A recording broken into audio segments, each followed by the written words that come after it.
En compagnie de Jean-Claude Casassu, on parle du festival Lille Piano Festival et je suis heureux d'accueillir dans ce studio Hélène Manarino. Bonjour. Bonjour Philippe Vandel, bonjour à tous. Petite question personnelle car vous êtes un peu une régionale de l'État par rapport à Lille. Ils font quoi vos parents ce soir, Hélène? Ce soir, mes parents vont au concert d'ouverture à Lille. Oh, festival. Bravo, hein. Je suis... Quel accueil, hein. Elle nous l'a dit en entrant dans ce studio et je me dis on va le dire, ça va faire une très belle entame. C'est le portrait inattendu d'Hélène Manarino, c'est à vous. Bonjour Jean-Claude Casassu, je suis là pour dévoiler presque toutes les choses que l'on ne connaît pas encore de vous.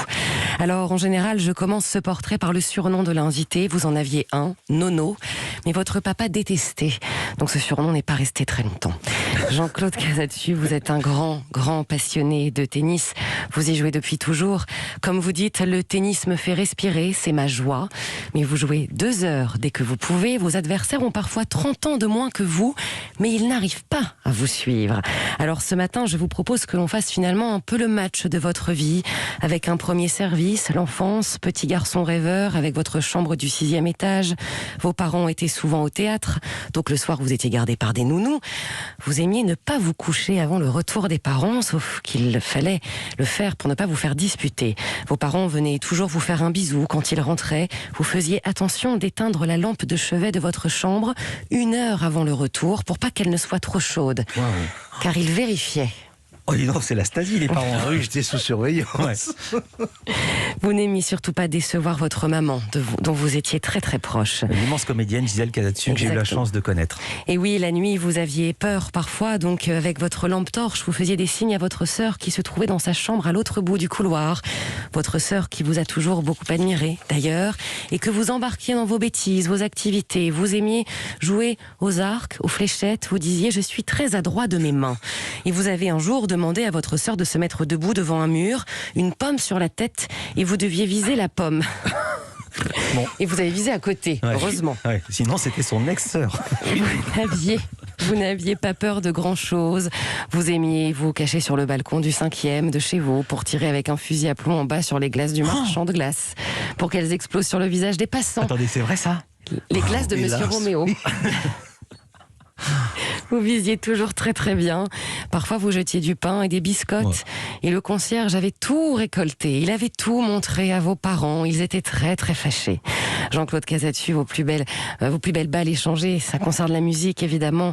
Quand Robert Casassu venait chez vous jouer du piano, vous étiez très impressionné. Vous preniez le temps de nettoyer ce piano pour que tout soit propre quand il arrive. Votre grand-père vous a appris les premières notes de musique et vous avez commencé d'ailleurs par le violon, puis les percussions au 7e étage de l'atelier de vos parents. Vous ne vous arrêtiez plus. Alors Jean-Claude Casassu, la musique, oui, mais aussi l'amour. Vous étiez très amoureux d'une petite fille du square à côté de chez vous, et à l'âge de 5 ans et demi, vous lui avez écrit une lettre où il y avait de grosses larmes dessus, et cette phrase était écrite « Puisque tu ne veux pas faire des cabanes de chaises avec moi ». 3 petits points. Et mon père m'avait dit « Sois un homme, résiste ». Et j'étais bouleversé déjà par une sensibilité un tout petit peu trop prenante. Mais ce chagrin d'amour ne vous a pas empêché de rêver. Jamais vous aimiez être sur le balcon pour regarder les avions de la guerre passer. Les adultes vous demandaient de descendre à la cave, mais vous ne vouliez jamais. Vous n'aviez pas peur. Vous vouliez voir les Américains arriver à Paris. Tout cela vous émerveillait. Vous pouviez regarder le ciel de Paris pendant des heures.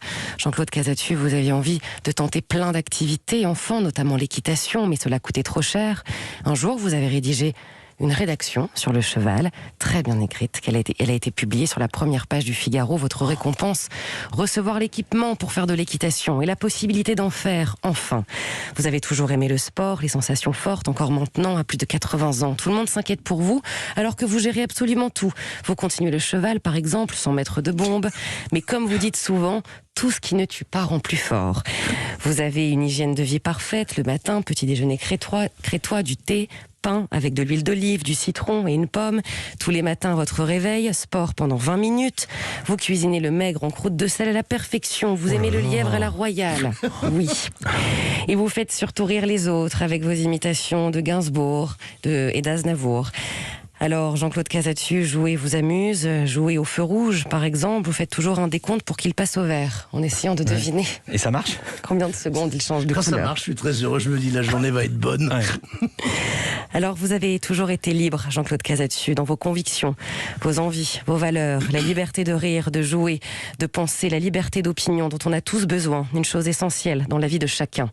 Vous avez joué vos plus belles parties et on a tous envie d'être en face de vous pour vous regarder. Jouez encore. Où est-ce que vous avez appris tout ça? C'est Hélène Manarino. Elle donne jamais ses secrets. C'est comme vous donnez pas vos secrets. Oh, si on me les demande quelquefois. Voilà. Enfin, j'en garde un peu pour moi. Réaction à ce portrait. Il y a des infos incroyables et des dossiers. Exact. À part les miettes de pain, c'était des boulets de charbon que j'envoyais et les gens croyaient que ça tombait des avions. J'envoyais ça sur le toit d'en face. Pardon, vous demandez ça, vous êtes né en quelle année? En 35. En 35, donc Je vais avoir 86 ans. Vous aviez quel âge quand vous tirez J'avais 10 ans. à la 8, carabine sur le marchand de glace? J'avais 9 ans. Non, c'était un pistolet à plomb. Ah, d'accord. Alors, il y avait le marchand de glace, et alors, dans leur coupe, je tirais, et alors la glace faisait dioup. Alors évidemment, ils ne savaient absolument pas d'où ça venait, et nous, on avait le fou rire. Maintenant, ils savent. Merci Hélène Manarino, bon week-end. Bon week-end.